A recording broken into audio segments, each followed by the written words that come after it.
आज हम देखेंगे 2002 के फेमस नीतीश कटारा हत्याकांड के बारे में। तो चलिए वीडियो शुरू करते हैं बिना किसी देरी के। 2002 में नीतीश कटारा 25 साल के थे।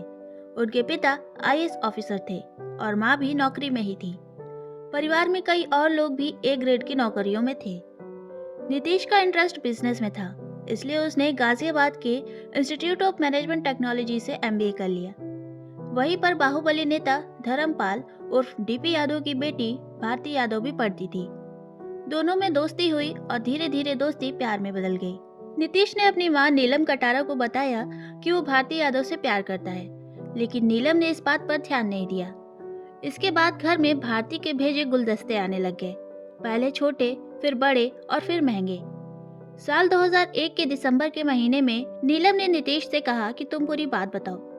नीतीश ने अपनी मां को बताया कि वो भारती से प्यार करता है और भारती के पापा उसके लिए लड़का ढूंढ रहे हैं। क्या आपका आशीर्वाद हमें मिल सकता है? नीलम ने अपने बेटे के सिर पर हाथ फेरते हुए कहा कि वो अलग किस्म का परिवार है। भारती जितना पैसा फूलों के गुलदस्ते पे खर्च करती है, उतनी तो तुम्हारी सैलरी भी नहीं है। तब नीतीश ने कहा कि मम्मी वो ऐसी लड़की नहीं है, उसे हमारा परिवार पसंद है। उसके पापा उसके भाई बहनों को कभी भी एक साथ चाट खिलाने तक भी नहीं ले गए हैं। तब नीलम ने कहा कि ठीक है, अच्छा, हम बात करेंगे। नीतीश ने जवाब दिया कि भारती भी उसके भाइयों के विदेश चले जाने के बाद मार्च में अपने पापा के साथ बात करेगी। 16 फरवरी 2002 को गाजियाबाद में डीपी यादव के एक खास रिलेटिव के घर में शादी थी। डीपी यादव की तरफ से उनकी पत्नी उमलेश, बेटा विकास, भतीजा विशाल, बेटी भारती और उसकी बहन पहुंचे थे। नीतीश के परिवार को भी इनविटेशन मिला था, इसलिए वो भी शादी में गया था। वहां पहली बार भारती के भाई विकास और विशाल ने नीतीश को देखा था। विकास, विशाल और सुखदेव पहलवान शादी से बाहर निकले और शराब पी और तय किया कि आज नीतीश को नहीं छोड़ेंगे। दरअसल भारती और नीतीश के रिश्ते की बात भारती के घर में सबको पता थी और वो लोग इस रिश्ते के फेवर में नहीं थे। शराब पीने के बाद ये तीनों दोबारा शादी में पहुंचे और नीतीश को अपने साथ चलने को कहा। नीतीश भी बिना झिझक इन तीनों के साथ टाटा सफारी में बैठकर चला गया। गाड़ी में बैठते ही तीनों ने नीतीश की पिटाई शुरू कर दी। फिर उसे गाजियाबाद से 80 किलोमीटर दूर बुलंदशहर के खुर्जा गांव ले जाया गया। वहां हाईवे से उतारकर पुल के नीचे ले गए और हथौड़े से बुरी तरीके से पीटा, फिर पेट्रोल छिड़ककर आग लगा दी। इसके बाद तीनों वहां से भाग गए। रात 3 बजे तक नीतीश घर नहीं पहुंचा तो मां नीलम को चिंता होने लग गई। उन्होंने भारती को फोन लगाया और पूछा कि क्या नीतीश अभी भी शादी के फंक्शन में ही है। इस पर भारती ने जवाब दिया कि नहीं, यहाँ तो नीतीश नहीं है। भारती के इतना जवाब देते ही नीलम ने फोन काटा और डीपी यादव को लगा दिया, पर फोन रिसीव नहीं हुआ। दूसरी तरफ भारती को भी ये एहसास हो गया था कि कुछ गड़बड़ हो चुकी है। उसने तुरंत नीलम को फोन मिलाया और पुलिस कंप्लेन करने के लिए कहा। 17 फरवरी की सुबह नीलम गाजियाबाद के कविनगर थाने में पहुंची और डीपी यादव और उसके बेटे के खिलाफ एफआईआर दर्ज करवाई। केस में बाहुबली नेता डीपी यादव का नाम शामिल था, इसलिए मीडिया में खबर फैल गई। पुलिस डीपी यादव के घर पहुंची तो विकास और विशाल गायब थे। शक बढ़ता गया और कई टीमें दोनों को खोजने में लग गईं।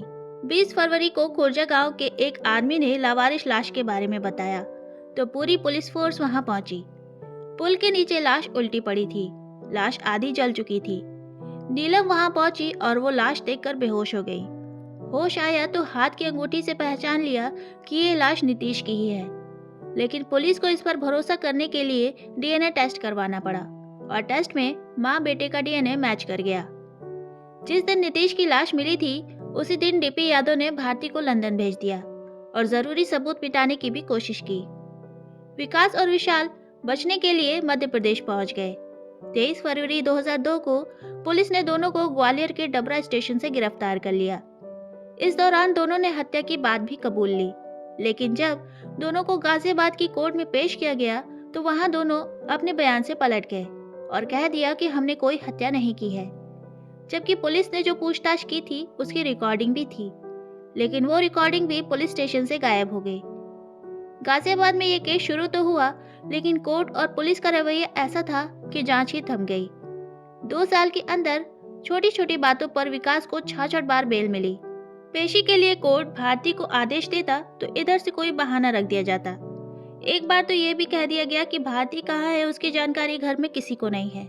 लेकिन इस दौरान नीतीश की मां नीलम ने हार नहीं मानी। वो हर कोर्ट हियरिंग में जाती, ये देखने के लिए कि कौन क्या कह रहा है।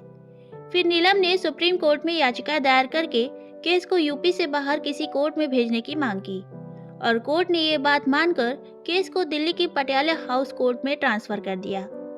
इधर भारती को लेकर जारी आनाकानी पर कोर्ट ने कहा कि अगर भारती की पेशी नहीं होती है तो उसके पासपोर्ट को रद्द कर दिया जाए और अगर ऐसा होता तो भारती को लंदन से गिरफ्तार करके कोर्ट में पेश करना पड़ता। लेकिन इससे पहले ही भारती की कोर्ट में पेशी हो गई। 29 और 30 अप्रैल 2006 को उसका बयान दर्ज हुआ। दूसरी तरफ नीलम को लगातार फोन पर केस वापस लेने की धमकियां मिल रही थी। यही नहीं, नीलम के दूसरे बेटे नितिन को जहर देकर मारने की भी कोशिश हुई। लेकिन नीलम फिर भी कमजोर नहीं पड़ी और लगातार लड़ाई लड़ती रही और आखिरकार उनकी मेहनत रंग लाई। 30 मई 2008 को लोअर कोर्ट ने विशाल, विकास और सुखदेव पहलवान को उम्र कैद की सजा सुनाई। लेकिन डीपी यादव का परिवार इस फैसले के खिलाफ दिल्ली हाई कोर्ट चला गया। 2 अप्रैल 2014 को दिल्ली हाई कोर्ट ने भी लोअर कोर्ट के फैसले को बरकरार रखा, पर नीलम कटारा इस फैसले से खुश नहीं थी। वो चाहती थी कि उनके बेटे के हत्यारों को फांसी की सजा हो, इसलिए उन्होंने फिर सुप्रीम कोर्ट में याचिका दायर की। लोअर कोर्ट और दिल्ली हाई कोर्ट ने इसे ऑनर किलिंग का मामला माना था, लेकिन सुप्रीम कोर्ट ने इसे ऑनर किलिंग का मामला न मानकर हत्या का मामला माना और सजा को बढ़ाकर विकास और विशाल को 25-25 साल और सुखदेव को 20 साल की सजा सुनाई। बता दें कि उम्र कैद की सजा में केवल 20 साल की ही सजा होती है। और आखिरकार नीतीश कटारा के हत्यारों को जेल भेज दिया गया। जेल में सजा काट रहे विकास ने एक बार सिपाही से कहा था कि मुझे अच्छी परवरिश मिली होती तो मैं आज पुलिस कस्टडी में नहीं होता। मैंने जैसा अपने आसपास होते हुए देखा वैसा ही मैं भी बन गया और अब पछतावा होता है। तो आज की इस वीडियो में इतना ही। अगर वीडियो पसंद आया हो तो वीडियो को लाइक, शेयर करें और चैनल को सब्सक्राइब करें। साथ ही अगर आपके पास चैनल से रिलेटेड किसी भी तरीके का सुझाव हो तो वो भी कमेंट सेक्शन में लिखना ना भूलें। मिलते हैं अगले वीडियो में, तब तक के लिए बाय।